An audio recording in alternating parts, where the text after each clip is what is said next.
Mirë, bashkohet me mua në program nëpërmjet një komunikimi të drejtë për drejtë gazetari i njohur Fatos Mahmutaj. Fatos, mirëmbrëma, kënaqësi që je drejt për drejt në ora e fundit. Mirëmbrëma, faleminderit juve. Fatos, sot Rama ishte i ftuar në parlamentin izraelit Knesset, pasi u ftua nga Trump në bordin e paqes, ndërsa Berisha si duket është i paftuar në korridoret e Këshillit të Europës në Strasburg, por apo përpiqet, le të themi, doktori në mënyrë të dëshpëruar që me zor të gjej stre të europianët, pasi, le të themi, në një farë mënyre u zhgënjye nga presidenti amerikan Donald Trump. Shiko, me thënë të drejtën, Berisha gjithmonë këtë lloj metode ka ndjekur. Po ta kemi parasysh Berisha vitet pas 97-s, pra 97-2005, shfrytëzonte partinë e Genspos, pra ishte njëra nga ato degët e Partisë Demokratike, pra ishte një nga ato partitë që ju shkëput Partisë Demokratike atëherë në opozit, dhe ai u detyroi që të afrohej me Genspollon, vetëm dhe vetëm që ta shfrytëzonte emrin e tij dhe ftesat që ai merrte nga partitë popullore europiane për të qenë pjesë e tyre. Ndërkohë, tani ka shfrytzuar ftesën e njërës prej, le të themi, prej deputetëve dhe zërave të opozitës shqiptare, zonjës Albana Vokshi, ka shfrytzuar ftesën e saj për të shkuar në Strasburg. Pra, Berisha jo vetëm vetmi, po sa dhe më tepër shkëputje nga politika aktive ndërkombëtare. Sepse duke e parë si një lloj figure Berishën, si një lloj figure që ka bërë vetëm regres, si një lloj figure që nuk ka prodhuar kurrë politik, si një lloj figure që ka prodhuar dhunë, krim, si një lloj figure e lidhur këmbë kokë me, le të themi, me minimin e demokracisë, ashtu siç e ka shpallur Departamenti Amerikan i Shtetit, atëherë këta janë përpjekur ta largojnë gradualisht dhe madje mosdërgimi i ftesave në emër të tij apo në emër të forcës politike që ai ka uzurpuar dhe ka rrëmbyer me forcë, atëherë ai çfarë bën? Shfrytëzon emrat e përvetshëm të forcës së tij politike, të cilët i kërcënon me, le të themi, me ato mënyrat e tij primitive, shpellare. Pra, cili do që ka dalë kundër, është larguar nga Partia Demokratike, tani këto kohë të fundit ka filluar që i largon, se më përpara edhe shkonte në, le të themi, në ekstreme Berisha, dhe duke parë që nuk ka zgjidhje tjetër, përpiqet që të bëj të tilla makinacione dhe të tilla lojra. Shohim nga pamjet që foltoren e radhës përballë kryeministrisë, në vend të Berishës e ka drejtuar Belind Kılliçi. A është kjo një shenjë që ndoshta Kılliçi është pasardhësi i Berishës? Shiko, për të qenë pasardhës i Berishës ka pasur shumë kandidat, por unë do thoja që Kılliçi është, le të themi, ndër më të përkëdhelurit prej Berishës. Sepse Berisha nuk e shikon ndryshe atë Partinë Demokratike, po e shikon si një pronë të tij personale, si një pronë familjare, pronë personale, një lloj organizmi të tij. Dhe varet kush i qëndron më afër Berishës, kush i afrohet më tepër Berishës, atëherë fillon kredo. Ne kemi parasysh Kılliçi ka pasur atë postin e deputetit, pra ka pasur emrin në listat e sigurta, e ka pasur ka qenë kandidati përballë Erion Velis në Bashkinë e Tiranës, ku Berisha ishte ai që vetë shpalli që do bënte primare në Partinë Demokratike, edhe pas primareve çfarë bëri, vendosi Kılliçi në mënyrë arbitrare. Po ashtu edhe tek listat e mbyllura të deputetëve, Berisha deklaroi primare, po primaret as i pyeti kush dhe as u mor kush me primaret. Dhe po kështu domethënë jemi dhe në këtë moment. Kılliçi dhe Berisha kanë pasur, po t'i shikojmë të paktën këto vitet e fundit, kanë pasur afrime dhe largime që unë do t'i quaja drastike. Në një moment, për shembull, ishte Berisha që gjatë një takimi publik për t'i çuar mesazh Kılliçit, as nuk e përshëndeti fare, domethënë, dhe e la, Si Gazbardi me Bashën dhe Berishën, e telendisi publikisht. Ndërkohë e shikojmë pak kohë më vonë ku Kılliçi i afrohet Berishës dhe Berisha është ai që tani po i beson foltoret. Megjithatë, Fatos, Siç duket, Berisha ndjen rrezikun nga një ish tjetër eksponent i Partisë Demokratike. Pra kemi Salijanin, i cili po grumullon gjithmonë e më tepër mbështetës. Dhe duke e parë si një lloj rreziku, atëherë Berisha u kthye tek dy le të themi Benjaminët e tij, të cilë të paktën Kılliçi asnjëherë nuk e ka trajtuar dhe asnjëherë nuk e shlarguar Berishës, por për ndryshe nga kjo kemi Gazmend Bardhin, i cili fillimisht ishte me Bashën dhe ishte një nga ata të cilët blinduan dyert e Partisë Demokratike të Shqupit dhe u rrahën me hunj dhe me drunj me demokratët e Berishës. Ndërkohë sot Bardhin e ke në Partinë Demokratike një nga njerëzit më të afërt të Berishës.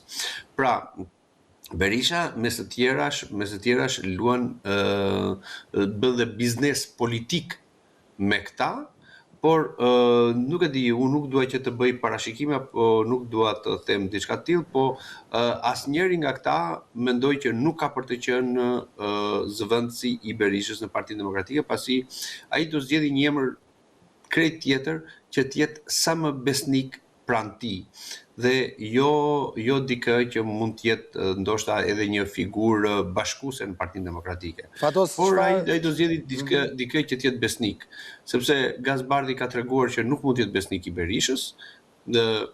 Domethënë thjesht është momentalisht bashkë me të për arsyet politike, pra duke u përpjekur që të ketë kredo politike. Salijani po le të themi po linçohet dhe po largohet nga Berisha, pra është në fazën e linçimit të tij. Dhe ndërkohë kemi Kılliçin ku Berisha e ka linçuar, e afron, e largon, domethënë e ka bërë si lastik dhe e afron dhe e largon sa herë i duhet Berishës për konsum të brendshëm brenda PD-s. Ndërkohë, Fatos, si e pat ju protestën e 24 janarit, ku sigurisht nuk munguan aktet e dhunës, molotov dhe fishek zjarre kinez, por ama nga ana tjetër u pa që mungoi flamuri amerikan ndryshe nga protestat e tjera. Shiko, ta nisim nga fundi, në lidhje me flamurin amerikan. Është pak e rëndësishme do ishte apo s'do ishte flamuri amerikan. Ka pak rëndësi kjo, e rëndësishme është fakti që Amerika nuk ja heq non grata të Berishës dhe nuk ka për t'ja hequr kurrë atë, sepse Departamenti Amerikan i Shtetit për hir të së vërtetës nuk punon me politika ditore, nuk punon me politika të momentit. Pra, nuk punon as me qejfmbetjet apo me kënaqësitë e presidentëve aktual.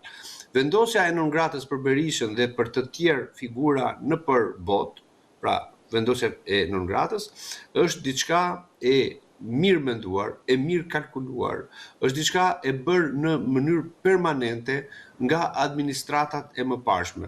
Nuk ja bëri administrata Biden Berishës, po dosjen e Berishës e kanë mbledhur që nga 91 kur Berisha u shfaq për herë parë në politikën shqiptare. Kemi pastaj, unë nuk do që ti numroj një nga një ato që nga thyrja e embargos, 97, atje. Domethënë, e kemi Berishën një njeri që vërtet ka minuar dhe ka rrezikuar demokracinë. Atëherë, duke qenë se është një figurë e tillë, shumë kontroverse, ndryshe flet e ndryshe bën. Atëherë, për çfarë mund t'ju duhet amerikanëve, apo se shqiptarëve dihet për çfarë ju duhet, për çfarë mund t'ju duhet më tepër amerikanëve një figurë si Berisha për t'i dhënë kredo politike. Atëherë është shumë e thjeshtë, e largon këtë njeri, e shpallon grata. Tani Berisha, me që ka filluar kohët e fundit të lëvizjes nëpër Europë, le ta provojë një herë të shkojnë në Shtetet e Bashkuara të Amerikës. Është shumë e thjeshtë. Por megjithatë, Fatos, pavarësisht se shqiptarët, një pjesë dërmuese e tyre, mbi 65%, paktën siç rezultoi në sondazhin që ABC News bën çdo të hënë në orën 22, nuk mbështesin protestat e dhunshme të llojit të së shtunës. Por dikush tjetër do thoshte që kjo ishte një protest për të treguar më tepër forcën Berisha, pra për të treguar që ai mund të jetë ende një faktor destabilizues i vendit. Po përse do e bënte një gjë të tillë? Po shiko, po më thuaj, do më thënë, nga 1991 dhe sot, çfarë ka bërë Berisha veç destabilizim, veç dhunë? Pra, edhe diçka që ne mund të mendojmë që e ka arritur politikisht, Berisha e ka arritur me forcë, me dhunë, me presion, do më thënë, sepse Berisha nuk prodhon dot politik, Berisha nuk prodhon dot ide politike, Berisha nuk ka filozofi politike, Berisha prodhon vetëm dhunë, sepse është primitiv në ide, dhe duke qenë primitiv, duke qenë shpellar në ide, atëherë Berisha gjithçka e ka arritur, do më thënë, është dhënë vetëm për shkak të dhunës. Pra, duke qenë në këtë lloj forme, do më thënë, ja edhe sondazhi që ju po më thoni, do më thënë, është thot pikërisht të njëjtën gjë. Tani, nuk e mbështet kush Berishën. Nuk e mbështet askush. Ai mund të arrijë të blejë disa mbështetës përkohësisht, të organizojë një miting me pagesa, ashtu siç ka bërë gjithmonë, apo duke përdorur dhe forma të tjera, do të thotë që nga shantazhi, blerjet, le themi favoret e tjera, dhe duke i bërë këto Berisha arrin që të nxjerrë disa njerëz në shesh një herë në vit. Ndërkohë,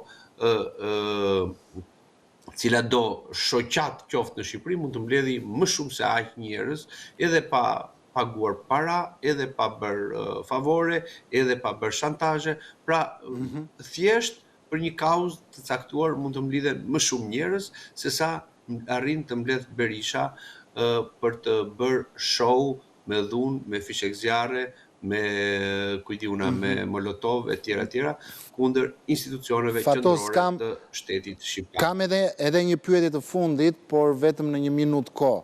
Lutem sepse jemi pothuajse në fund të emisionit. Sot është dorëzuar kaseta origjinale me regjistrimet dhe komunikimet e Gardës Republikës për sa i përket urdhrave që janë dhënë për vrasjet në bulevard në 21 janar.